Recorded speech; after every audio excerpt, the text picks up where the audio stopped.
everybody. Welcome to Unwrapped. I'm Mark Summers, and today we're celebrating all American eats, those foods that have become part of our culture and our kitchens.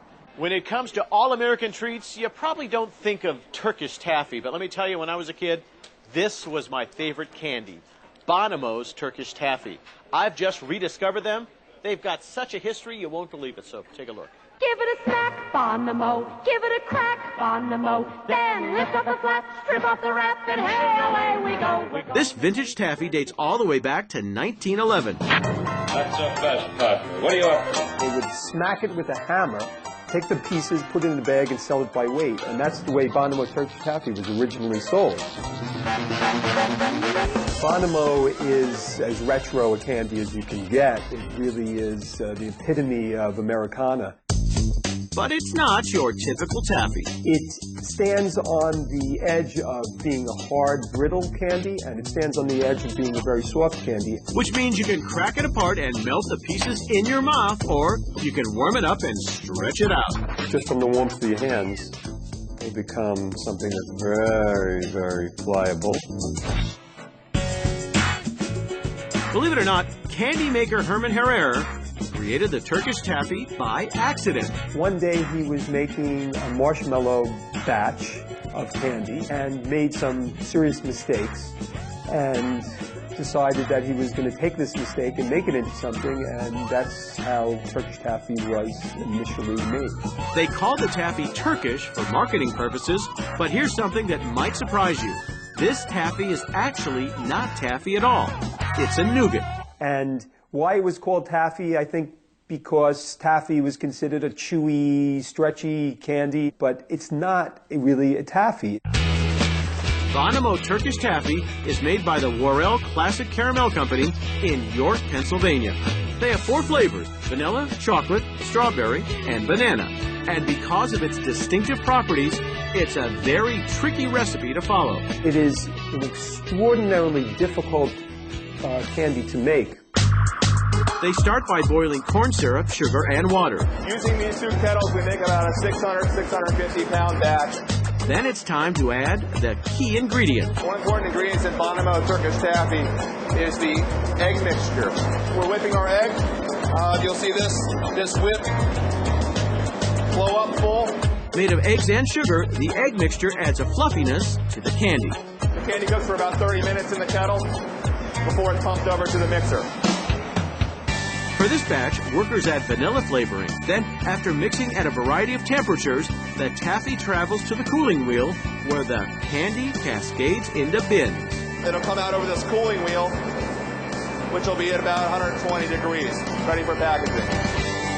They either squeeze the taffy into skinny ropes and cut it into bite-sized pieces, or chop up bars of the sticky stuff. Finally, it's a wrap. Machines package more than 100 bars every minute. Then it's your turn to unwrap a piece of nostalgia. B-O-N-O-M-O,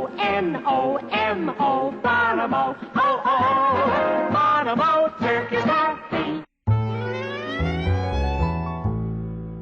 Welcome back to Unwrapped. I'm Mark Summers. We all know that coffee's been around for centuries, but around the 1990s, Starbucks brought their special brand to Joe to, seems like, every street corner in the nation. Then in 1995, they introduced the Frappuccino. Sounds like an Italian drink, but it's American-born and now an American favorite. Get this, next to oil, coffee is the biggest industry in the world of foreign trade. And there's one coffee company that has a global presence with roots right here in America. Starbucks started in 1971 with a store right here in Seattle in the Pike Place Market. Starbucks is now in 53 countries around the world. Starbucks has over 11,000 stores and kiosks in the U.S. Popular Starbucks coffee flavors include mocha and caramel. And their #1 seller? I just get a grande extra coffee caramel frappuccino. Frappuccino has its origins in the early 90s in the Ventura Boulevard store down in California, where customers really wanted their coffee, but they wanted something cold and icy for the summer hot days. To make a Frappuccino, baristas blend milk, espresso, ice, and flavored syrup.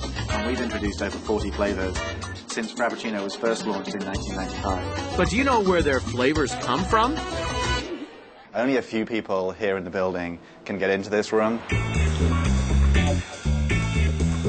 At the Starbucks Research and Development Lab in Seattle, they test new ideas on the average Joe who enjoys a cup of Joe. Good morning, everyone. Good morning. We're going to have you sample 4 different beverages today, and we're going to have you just give us your opinion. They taste and smell several raw ingredients. We have the black sesame seeds, strawberries, the caramel, fresh coconut, chocolate, cream, green tea, and then, of course, our fabulous espresso.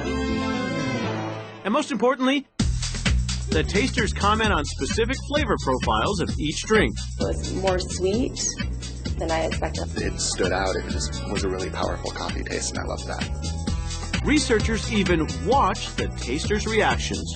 It often takes a year of tweaking the recipe before Starbucks launches a new flavor, like the extra coffee caramel frappuccino. So what makes this frappuccino different from the rest? We use a blend of espresso roast and Italian roast. To this double dose of coffee goodness, they add fresh milk, caramel syrup, ice, and frappuccino base to hold it all together. Then they blend it and top it with real whipped cream and buttered caramel sauce. Starbucks brewed up the ultimate sweet spot for people to sit and sip. Yesterday I went twice in the same day. And it helped turn America into a coffee-loving culture. I come to Starbucks every day. It's in my routine, and I never miss it.